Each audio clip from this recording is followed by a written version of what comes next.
Yes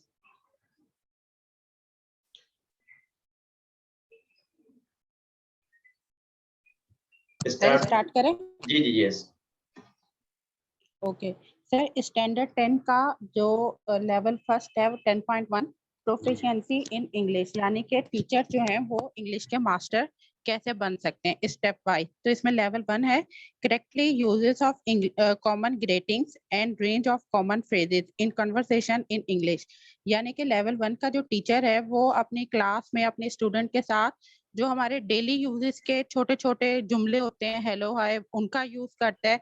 और common phrases जैसे जो कनेक्टिंग फ्रेज जो जुमला बनाने में हेल्प करते हैं उनको यूज करते हैं। जैसे फ्रेज होते हैं on the table, in the room, in the class, और ये जो है ये कनेक्टिंग लिंक्स होते हैं जो कि एक सेंटेंस बनाने में हेल्प करते हैं। तो वो कॉमन जो जुमले हैं वो यूज करते हैं ताकि स्टूडेंट भी बेसिक लेवल पे अच्छा इंग्लिश सीख सके। लेवल 2 का जो टीचर है वो है is a proficient user of spoken English in a variety of social settings. इसका ये मतलब हुआ कि लेवल 2 पे जो टीचर है वो सोशल सेटिंग्स, यानी कि जिस एरिया में वो रहता है, जो उसका सोशल एनवायरनमेंट है, वहाँ के लोगों के साथ इंग्लिश बोलते हैं। यानी कि अगर वो अपना यूनिवर्सिटी में, कॉलेज में या स्कूल में होगा तो वहाँ के लोगों के साथ वो इंग्लिश में बात करेगा, क्योंकि उसका लेवल भी थोड़ा इंक्रीज हो गया होता है, वो रोजमर्रा की इंग्लिश से थोड़ा ऊपर आ चुका होता है। लेवल 3 में is a proficient user of spoken English for a wide variety of social and academic purposes। यानी लेवल 3 का हम कह सकते हैं जो टीचर है वो फिर एक वेल डेवलप होता है, क्योंकि वो इंग्लिश जो है वो सोशल अपना एनवायरनमेंट भी बोल रहा है एज वेल एज वो एकेडमिक पर्पज, यानी कि जो वहाँ पे स्टूडेंट्स हैं उनके साथ भी बोल रहा है, इसके अलावा टीचर्स के साथ भी बोल रहा है, जो सीनियर प्रोफेसर्स हैं उनके साथ भी वो उसकी सीटिंग होती है तो वो उनके साथ भी वो यूज करता है। लेवल 4 में is a proficient user of written and spoken English for a wide variety of social and academic purposes. Step 3 में सिर्फ वो स्पोकन की बात कर रहे हैं कि वो आपस में बात करते हैं, लेकिन लेवल 4 में वो राइटिंग और स्पोकन दोनों के लिए एबल हो जाता है, सोशली भी और एकेडमिक पर्पस के लिए भी। तो हम ये कह सकते हैं कि जब कोई भी टीचर इनिशियली आता है अपनी फील्ड में, तो लेवल 1 पे हम कह सकते हैं टीचिंग असिस्टेंट हम रख लें, और लेवल 2 पे जब उसका थोड़ा एक्सपीरियंस ज्यादा होता है तो वो लेक्चरर हो जाते हैं। फिर लेवल 3 पे हम कह लें कि असिस्टेंट प्रोफेसर हो जाते हैं। लेवल 4 पे हम कंसीडर कर सकते हैं कि प्रोफेसर और एसोसिएट प्रोफेसर जो है ये है, क्योंकि उनका फिर ग्रेजुअली टाइम टू टाइम उनका एक्सपीरियंस बढ़ता रहता है, उनके ग्रेड भी बढ़ते रहते हैं।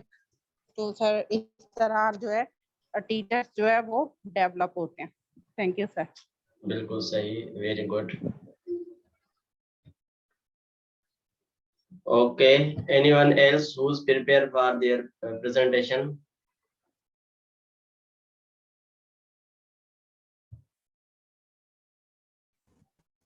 सर हम देना चाहते हैं स्टैंडर्ड 3 पर नॉलेज एंड अंडरस्टैंडिंग। ठीक है।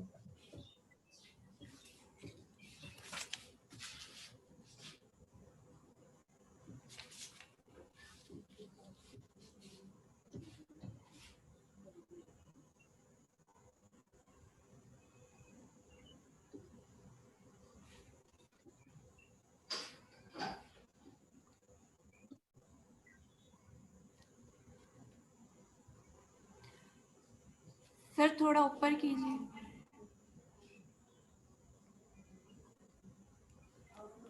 ठीक है सर। सबसे पहले standard 3 knowledge of Islamic ethical values और सोशल लाइफ स्किल्स के, ये सबसे इम्पॉर्टेंट स्टैंडर्ड है और टीचर की प्रोफेशनल डेवलपमेंट के लिए। क्यों इम्पॉर्टेंट है? क्योंकि ये हमारी इस्लामिक वैल्यूज़ को प्रमोट करता है और इथिकल वैल्यूज़ को प्रमोट करता है। और मोस्टली हमारे यहाँ ये होता है कि टीचर्स इसको इम्पोर्टेंस नहीं इसको दे पाते, और हमारी टेक्स्ट बुक्स में भी इसका ज़्यादा यूज़ नहीं कर पाते हैं।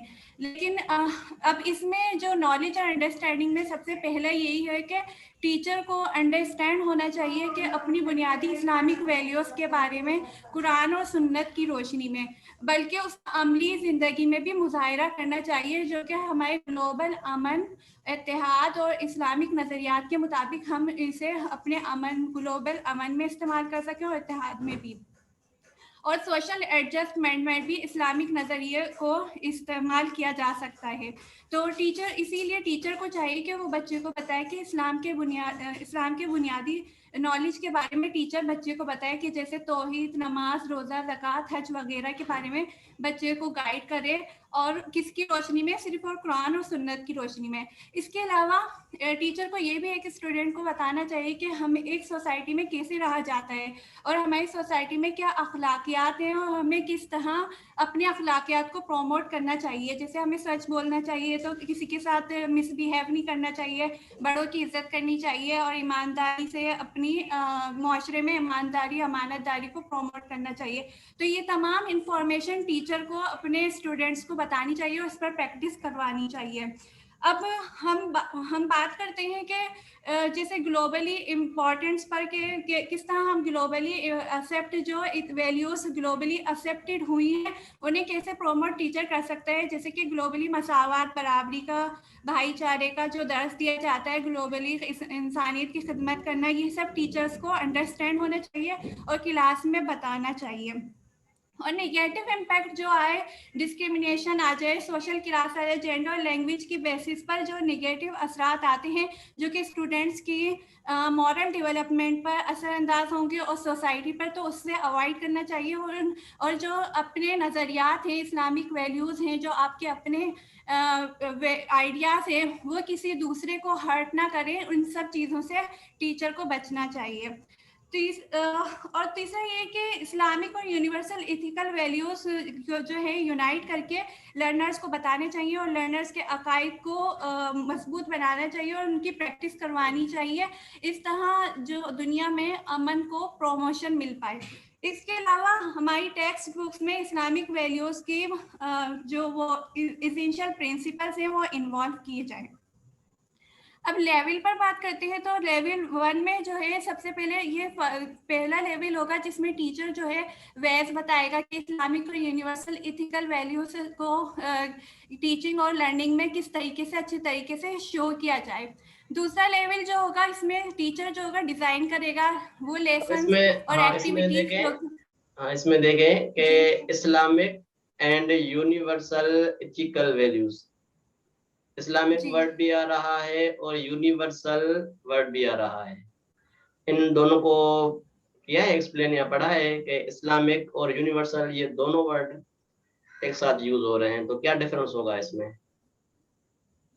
सर, इस्लामिक जो हमारी वैल्यूज है वो जो हमारा मजहब हमें वैल्यू सिखाता है, जो इक़दार सिखाता है, और जो यूनिवर्सल इथिकल से मुराद यहाँ पे ये क्या है, जैसे कि यूनिवर्सली क्या वैल्यूज बनाई गई हैं, जैसे कि भाईचारा, और दूसरी जो होती है किस तरह रहा जा सकता है एक दूसरे के साथ, या कैसे आप है ना ईमानदारी से रहे, तो ये जो होगी इथिकल वैल्यूज में आ जाएंगी। तो वो वेस्ट जो होंगे टीचर जो है बताएगा, एक्सप्लेन करेगा अपनी टीचिंग और लर्निंग में भी तरीकों को बताएगा।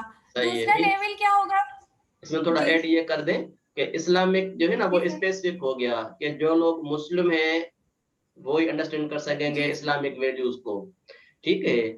यूनिवर्सल का मतलब है कि इस्लामिक के साथ और जितने भी मज़ाहिब है दुनिया में, उन सब की भी कुछ ना कुछ एक्सेप्टेबल वैल्यूज होती हैं जो हम भी जो है ओबे करते हैं, वो भी ओबे करते हैं।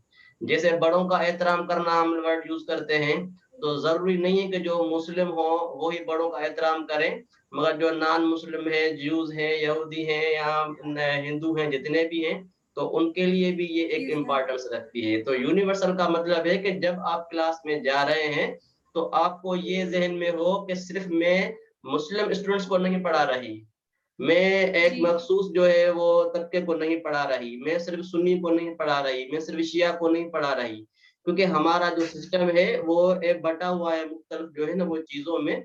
तो यूनिवर्सल का मतलब है कि आप फ्री एंड फेयर होके बच्चों को पढ़ाएं, किसी को भी आपको हर्ट नहीं करनी, इस चीज को आप देखें। ओके, ओके, ठीक है सर। लेवल 2। अच्छा, लेवल 2 में क्या होगा कि आप डिजाइन करेंगे लेसन्स और एक्टिविटीज, और जो कि आपके क्लासरूम में एक इन्वायरमेंट क्रिएट होगा इस्लामिक और यूनिवर्सल इथिकल वैल्यूज जिसमें पूरी तरह शो होंगी। तो ऐसा माहौल आपको क्रिएट करना पड़ेगा। जैसे आपको कुछ लेसन आपने डिजाइन कर लिए या कुछ एक्टिविटीज करवा ली, चाहे वो स्टूडेंट्स के थ्रू करवाएं आप, या फिर आप खुद से भी कर सकते हैं। जैसे आप स्टूडेंट से टैबलो की सूरत में अच्छाई और बुराई को का कॉन्सेप्ट क्लियर करवा सकते हैं। तो एक स्टूडेंट, दो स्टूडेंट का पेयर बना दिया, एक को नेकी का रोल दे दिया, दूसरे को बुराई का रोल दे दिया। तो इस तरह से आप स्टूडेंट्स में वे शो करवा सकते हैं कि हमारी इस्लामिक वैल्यूज क्या बोलती हैं, क्या कहती हैं इस हवाले से, और यूनिवर्सल इथिकल वैल्यूज क्या अहमियत रखती हैं। तो ये इस तरह एक इन्वायरमेंट में इस क्लासरूम में एक इन्वायरमेंट क्रिएट होगा। थर्ड लेवल में टीचर जो होता है वो क्लासरूम में इन्वायरमेंट क्रिएट कर चुका होता है। इस्लामिक और यूनिवर्सल इथिकल वैल्यूज जो होती है पूरी तरह डेमोन्स्ट्रेट हो जाती है। अब यहाँ पे प्रैक्टिस शुरू कर देते हैं, मतलब टीचर पहले खुद प्रैक्टिस करता है, फिर दूसरे बच्चों को भी करवाता है। सर फोर्थ लेवल का आप बता दें हमें।